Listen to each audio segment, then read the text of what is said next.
Dire que l'échéance sur laquelle on sait qu'on est dans une phase électorale, elle n'est pas terminée, d'accord ? Emmanuel Macron aujourd'hui a dissous, il y a eu des élections qui nous ont donné le point, c'est-à-dire qu'on est en tête. Voilà, c'est déjà pour la suite, c'est déjà positif, mais on sait qu'on peut pas isoler cette élection et ce moment des élections à venir qui viendront. Peut-être une dissolution dans un an, puisqu'on n'a pas le droit de dissoudre avant un an.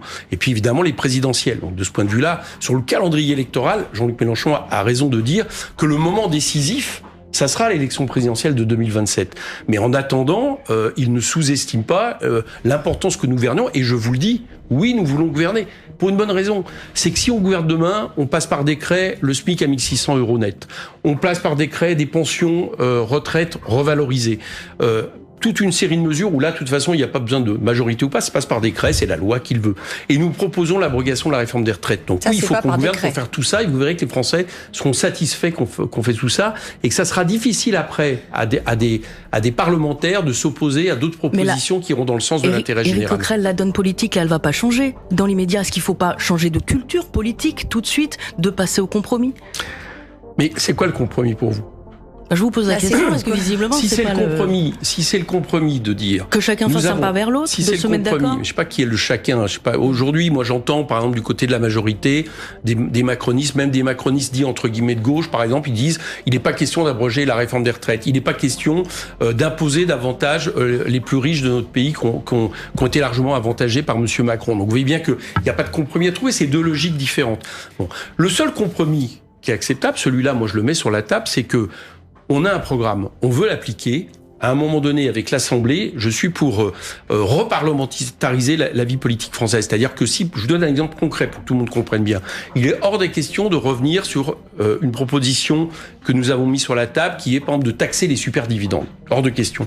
Maintenant, si le seuil doit être légèrement abaissé pour avoir une majorité à l'Assemblée, ça c'est entendable. C'est-à-dire de trouver à un moment donné, des modalités dans les grands principes. Mais vous voulez pas que vos grands principes soient modifiés. On ne doit pas en rabattre. Mais pourquoi ? Parce qu'ils ont une cohérence. C'est pas l'étape de la loi, c'est parce qu'ils ont une cohérence qui consiste à partager les richesses pour pouvoir faire en sorte à la fois d'augmenter les salaires et les pensions. Et en même temps, on voit bien qu'avec vos alliés et de nous donner des marges de manœuvre pour tous les grands investissements nécessaires, notamment en matière écologique. Temps, on voit bien qu'avec Éric Coquerel, député de la France Insoumise, LFI, prend la parole avec une détermination sans faille pour dénoncer une nouvelle fois la réforme des retraites menée par le gouvernement d'Emmanuel Macron.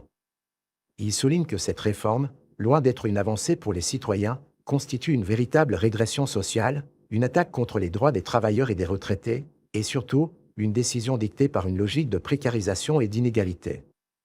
Face à cette injustice, Coquerel réaffirme, avec force et conviction, que LFI ne compte pas se résigner et qu'ils ne lâcheront rien. C'est dans cet esprit de résistance qu'ils ont déposé une nouvelle proposition de loi visant à abroger cette réforme, après l'avoir déjà combattue sur tous les fronts, dans la rue, à l'Assemblée et au sein des institutions européennes. Pour lui, comme pour tous les membres de LFI, cette réforme n'est qu'un prétexte pour justifier un démantèlement des acquis sociaux qui, depuis des décennies, ont constitué un filet de sécurité pour les plus vulnérables. Dans cette vidéo, Coquerel ne cache pas sa colère face à un gouvernement qui l'accuse de favoriser les plus riches, tout en réduisant les droits des classes populaires et des retraités.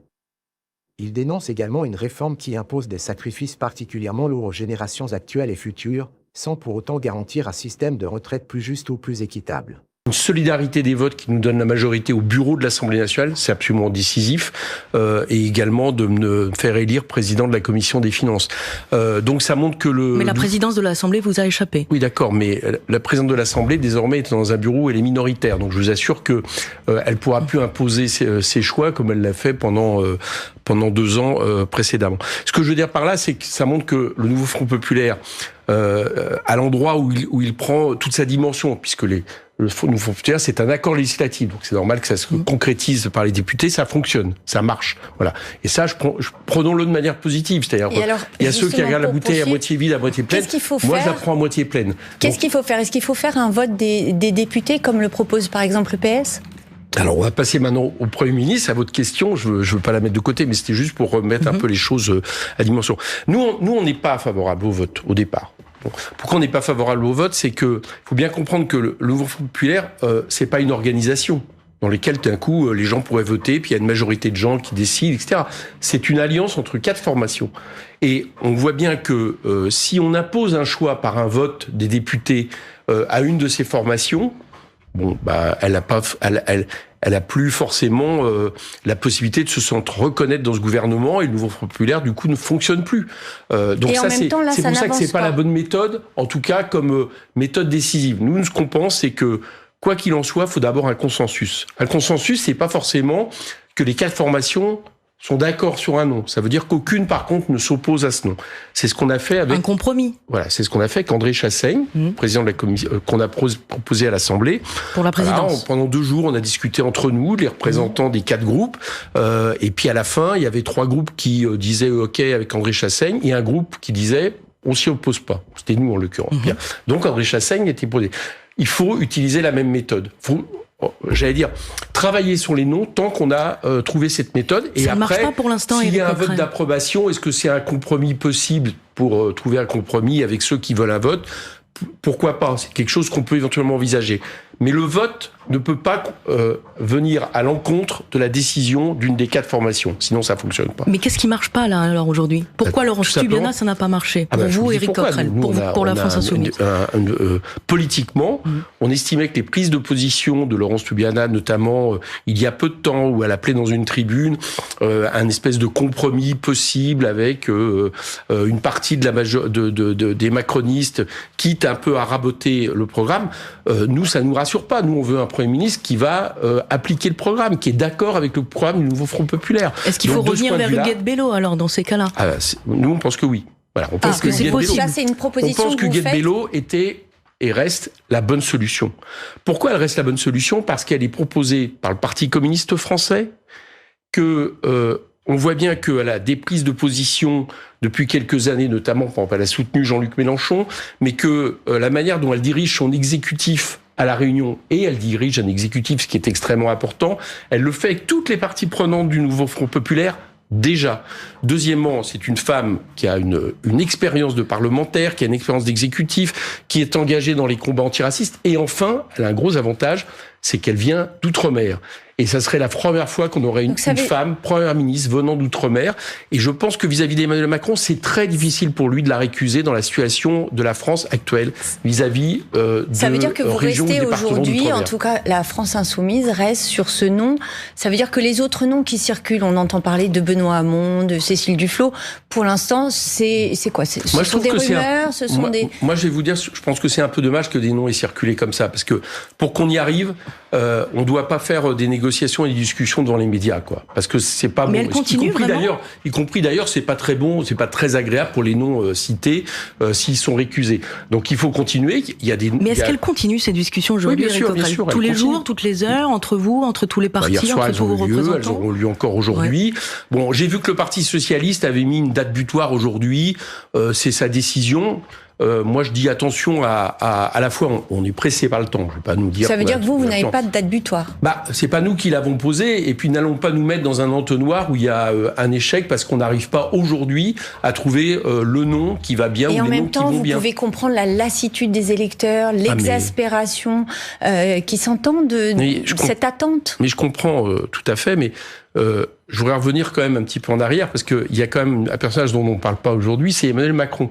Voilà. Emmanuel Macron, je le dis à nos électeurs, pour l'instant, n'a pas une seule fois dit qu'il entendait proposer au Nouveau Front Populaire de gouverner la France. C'est ce que dit Manuel Bompard d'ailleurs, le coordinateur de votre parti. Vous attendez que le chef de l'État vienne vers vous et vous dise il faut former un nouveau gouvernement. Le chef de l'État, il a une majorité, même relative, c'est ce qui lui est arrivé en 2022, il appelle les chefs de parti, il leur dit proposez-moi un nom. Il ne l'a pas fait.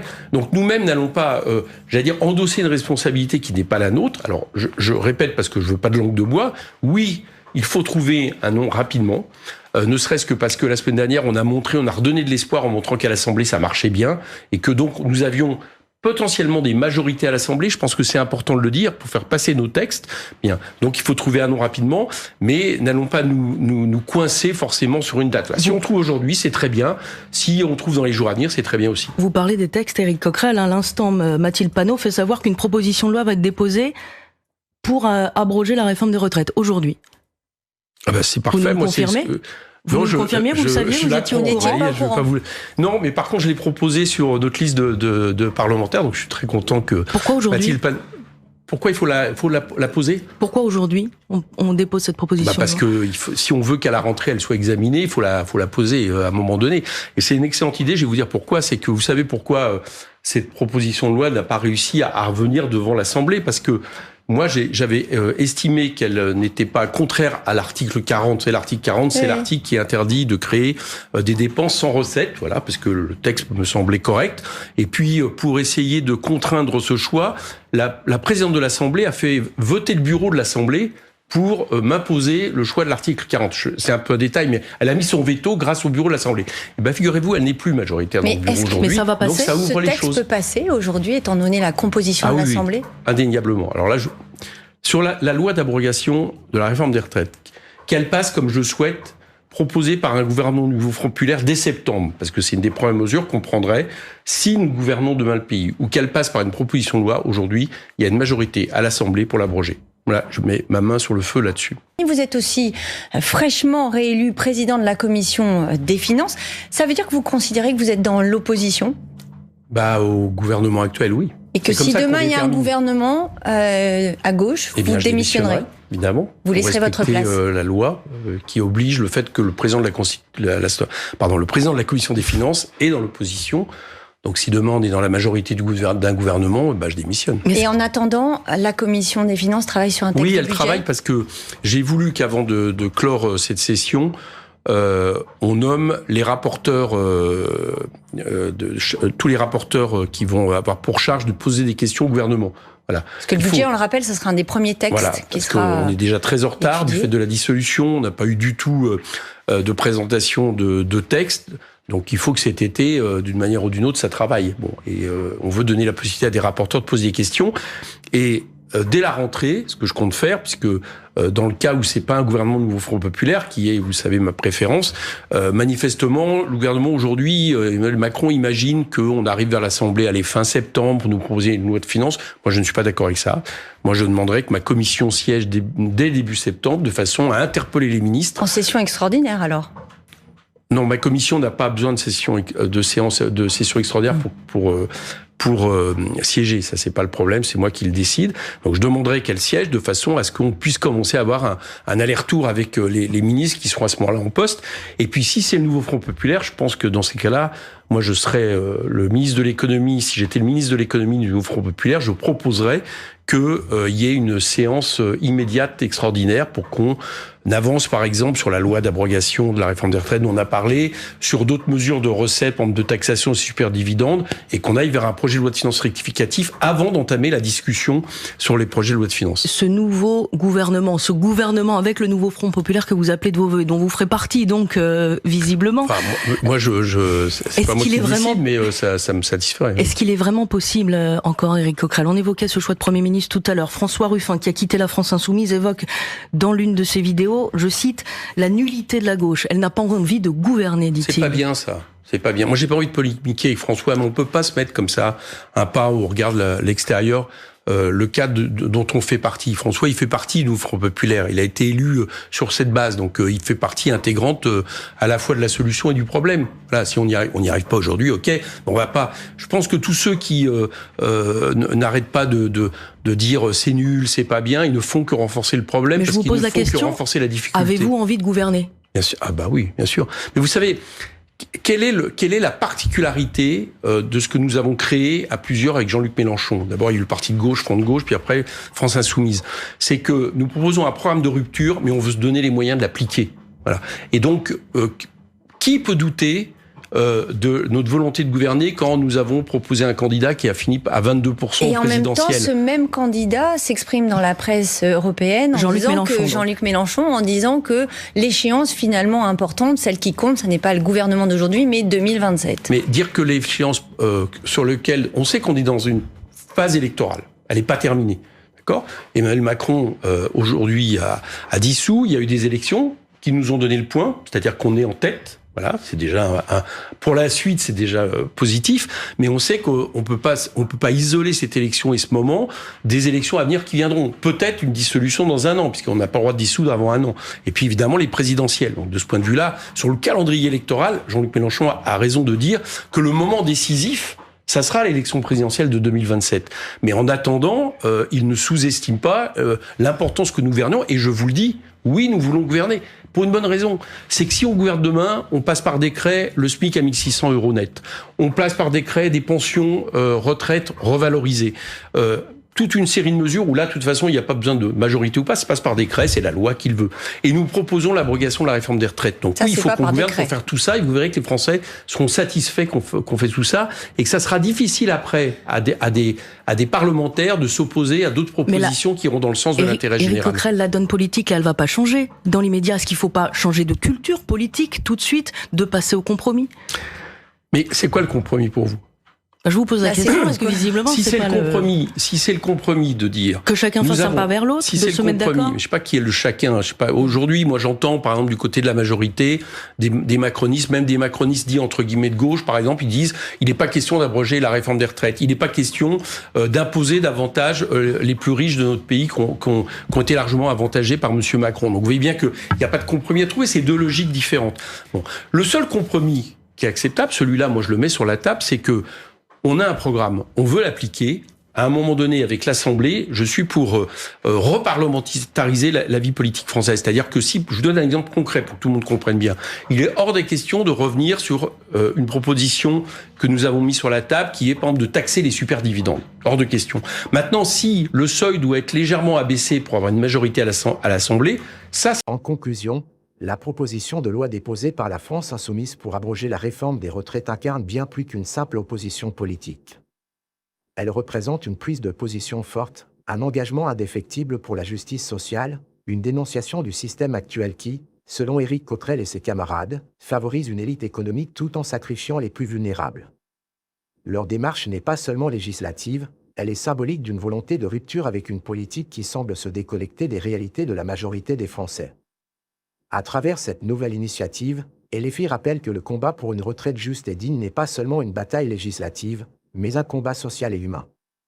Pour Éric Coquerel, la lutte est loin d'être terminée, et tant que cette réforme ne sera pas abrogée, son groupe parlementaire continuera à se battre sur tous les fronts, dans les institutions, dans la rue et au sein des mouvements sociaux. Le message est clair, nous ne lâchons rien n'est pas qu'un slogan, c'est un engagement profond envers les travailleurs, les retraités, et toutes celles et ceux qui souffrent des injustices du système actuel.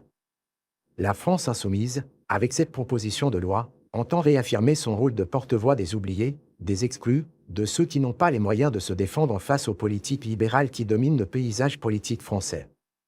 LFI se place, une fois encore, comme une force de résistance contre la politique menée par Emmanuel Macron et son gouvernement, une politique jugée déconnectée des aspirations populaires et dangereuse pour le bien-être de la majorité des citoyens.